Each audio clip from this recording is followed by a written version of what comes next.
Hello, and welcome back to Report of Silver, your trusted place for gold and silver market analysis, sound money news, and the most important developments shaping the future of precious metals. Today we are covering a story that many mainstream financial outlets are completely ignoring, but in my view, this is one of the most important sound money stories developing in America right now. Big news is coming out of Alaska, and if you believe in gold, silver, and financial freedom, this is something you should be paying very close attention to. What is happening there is not just another state bill. This is another major step in a growing movement across America, a movement that challenges the current fiat monetary system and pushes the country back toward constitutional money. That is why this matters, and that is why we are talking about it today. According to reporting from Anchorage Daily News, the Alaska legislature has officially passed a bill establishing gold and silver currencies as legal tender, while also exempting them from sales taxes. Now think about that for a moment. This is not simply about tax policy. This is not just about giving investors a better way to buy bullion. This is about a state openly recognizing that gold and silver are money. That is a very powerful statement because for decades Americans have lived under a system where paper dollars backed by nothing but trust in central banking policy have been treated as the only practical form of money. Alaska is now saying something very different. Alaska is saying that citizens should have a choice. They should be able to hold and use gold and silver as legal money if they choose. For longtime viewers of this channel, you already know we have discussed similar legislation in other states before. In fact, one of the missions of this channel has been to consistently track the sound money movement across the United States.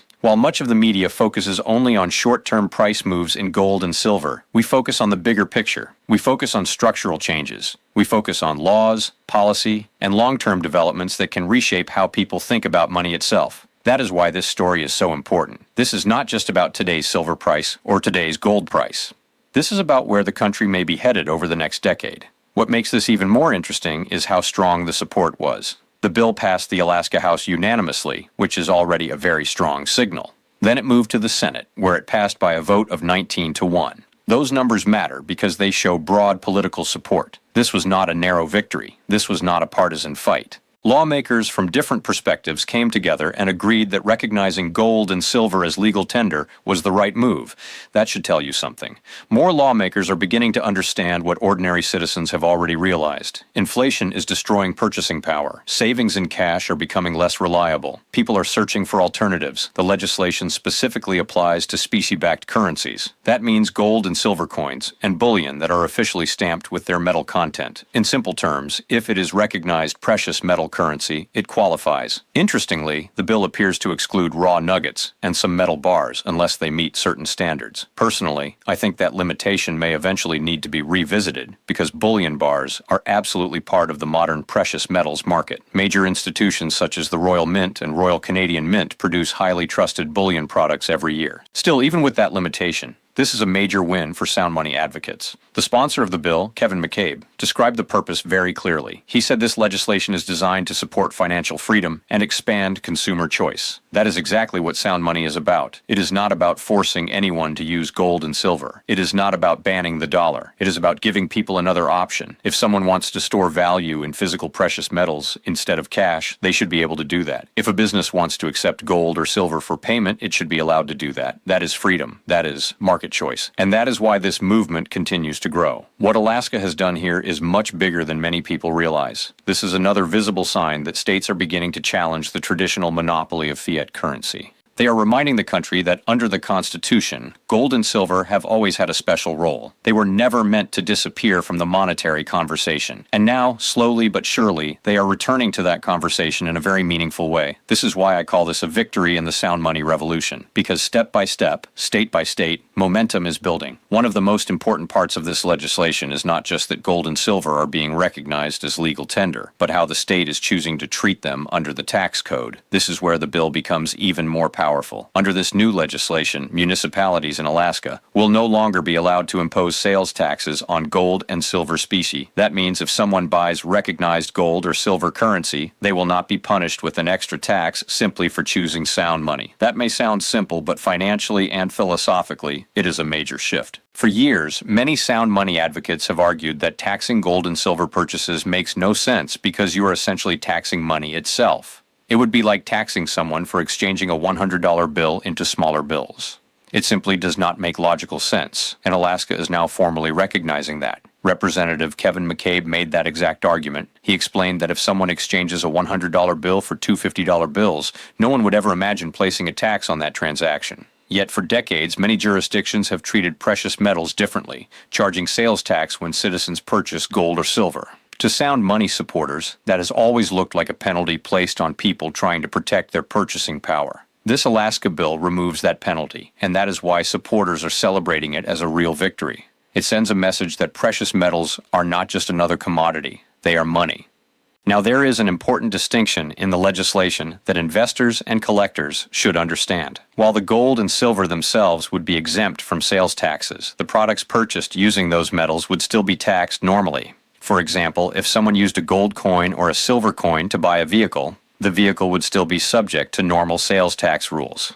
The precious metal used as payment would not be taxed, but the item being purchased would be. This is actually a very logical framework because it separates the medium of exchange from the taxable good. In many ways, it treats gold and silver exactly how modern currency should be treated. The money itself is not taxed, but the commercial transaction remains part of the tax system. This matters because it shows lawmakers are thinking carefully about how gold and silver can function in real-world commerce. Critics often ask, how would this even work? The answer is actually simpler than many imagine. Every day, bullion dealers all across the country price gold and silver according to live spot prices. The market already does this. If a silver coin is worth a certain amount based on current spot value, that number can be used in a transaction exactly the same way digital systems calculate exchange rates between currencies today.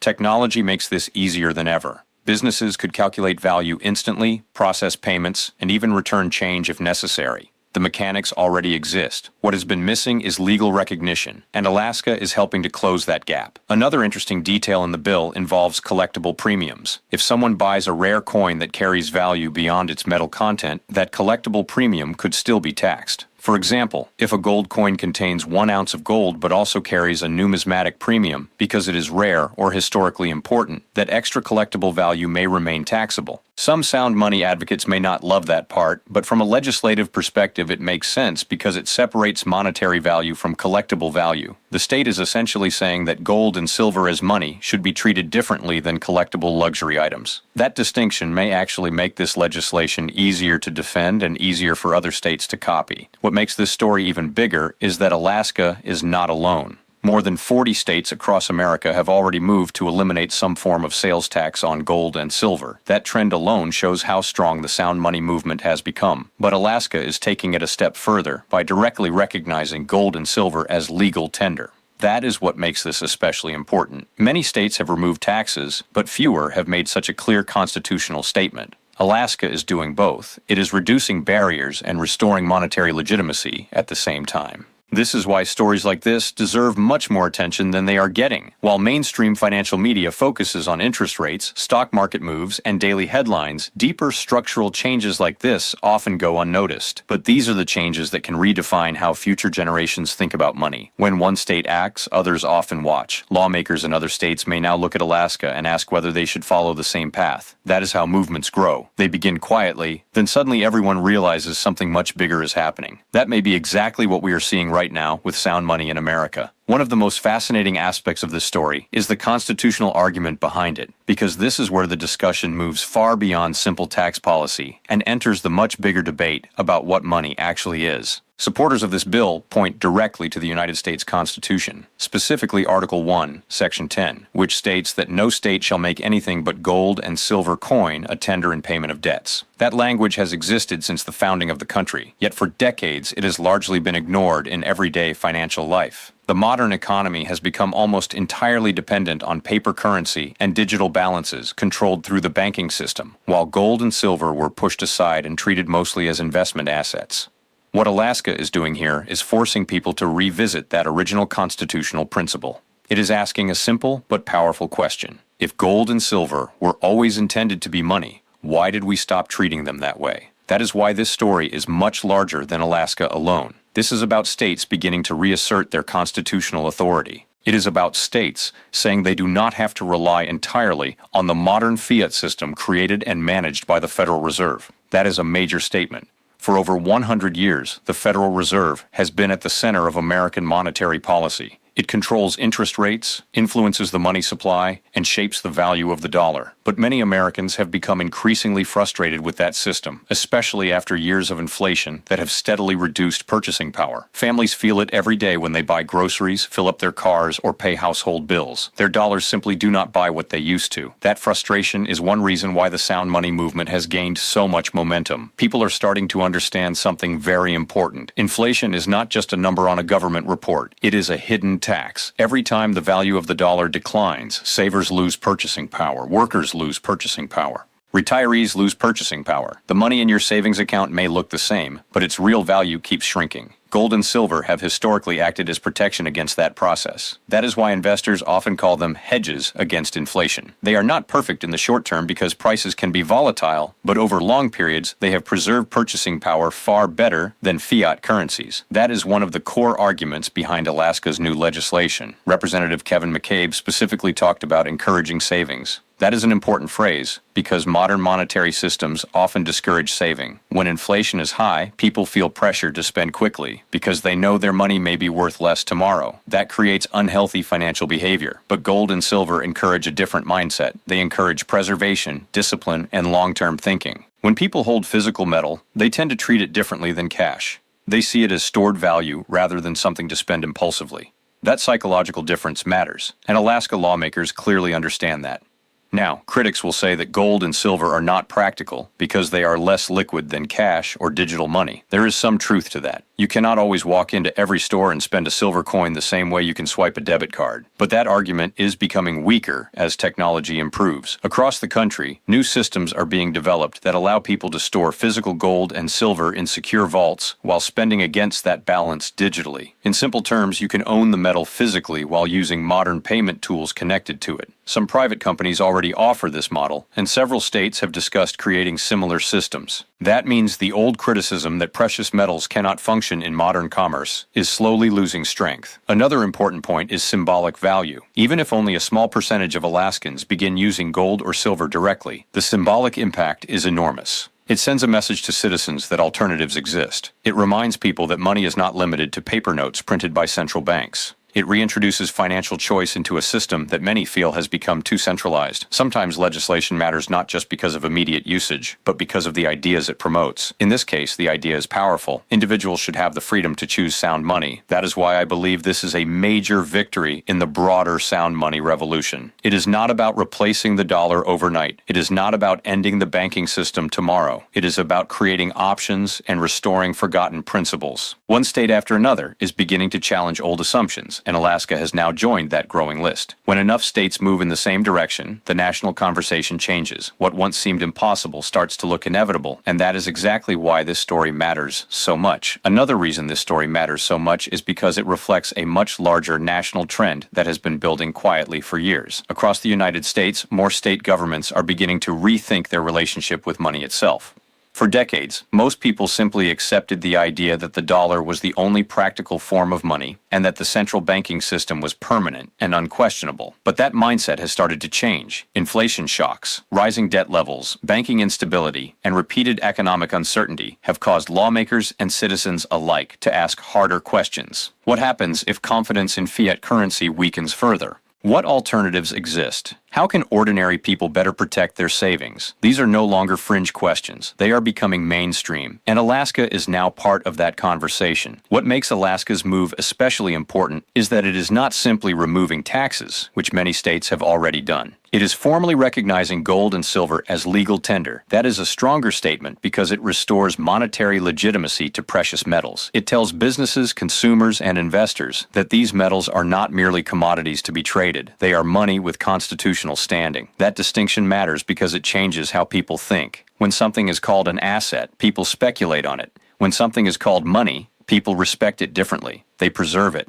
They use it as a store of value. They begin to understand its historical role in a much deeper way. This also creates momentum for other states. Legislators across the country pay attention to what other states are doing. If one state successfully passes a sound money bill and sees public support, others often follow. We have seen that pattern before with tax reform, regulatory changes, and even digital asset legislation. Policy often spreads state by state. That is why Alaska's decision could become much bigger than one local story. It could inspire similar bills elsewhere. Lawmakers in states that have already removed sales taxes on precious metals may now begin asking whether they should also move toward legal tender recognition. That is how real movements grow, not all at once, but step by step. There is also an important educational effect here. Many younger investors have never lived in a world where gold and silver were discussed as money. To them, precious metals often look like just another investment category, similar to stocks or commodities. But stories like this force a reevaluation.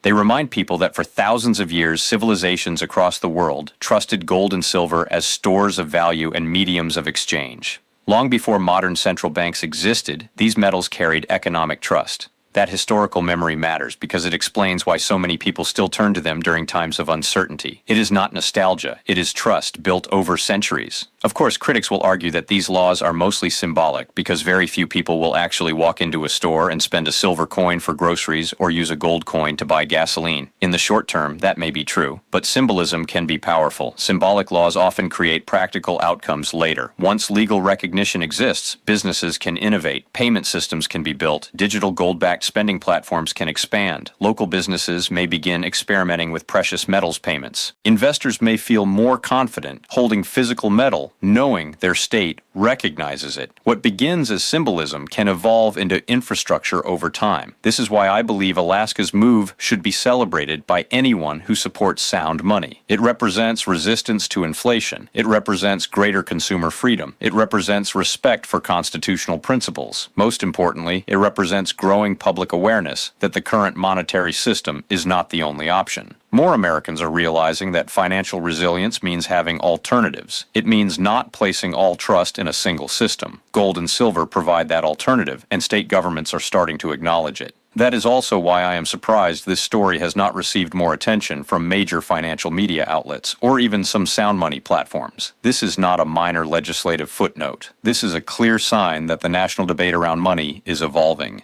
The conversation is no longer limited to investors and economists. It is now happening in state legislatures, in public policy debates, and in households across the country. That is a very important shift, and Alaska has just added another powerful voice to that growing movement. As we step back and look at the bigger picture, what happened in Alaska is much more than a local political story. It is another sign that the sound money movement is no longer operating quietly in the background. It is becoming more visible, more organized, and more influential. For years, many people who supported gold and silver as constitutional money were treated as if their views were outdated or unrealistic. Critics said the world had moved on, that digital finance and central banking had permanently replaced the need for precious metals in everyday life. But now, state after state is proving that argument wrong. Lawmakers are openly revisiting the role of gold and silver, and that should tell us something very important. The conversation is changing. What makes this especially powerful is that it is happening during a time when trust in traditional financial systems has been weakening. People have watched inflation erode purchasing power. They have watched debt levels rise to historic levels. They have seen banking stress, market volatility, and repeated policy interventions from the Federal Reserve. For many ordinary citizens, this has created a simple realization. Depending entirely on one monetary system creates risk. That is why more people are looking for alternatives, and gold and silver naturally return to the conversation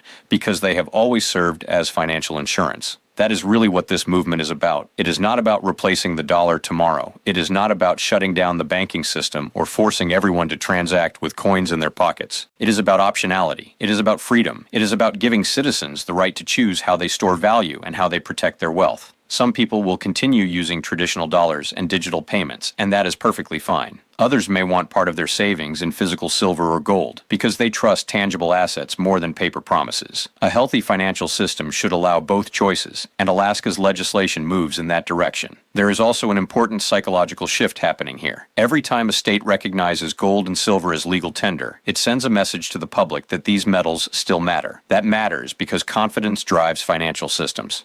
If enough people begin to rethink what money means, the entire conversation changes.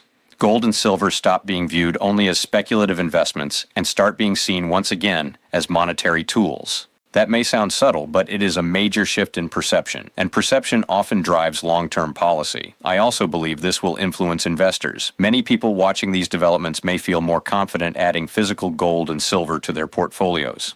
They may see this legislation as confirmation that precious metals remain relevant in the modern economy.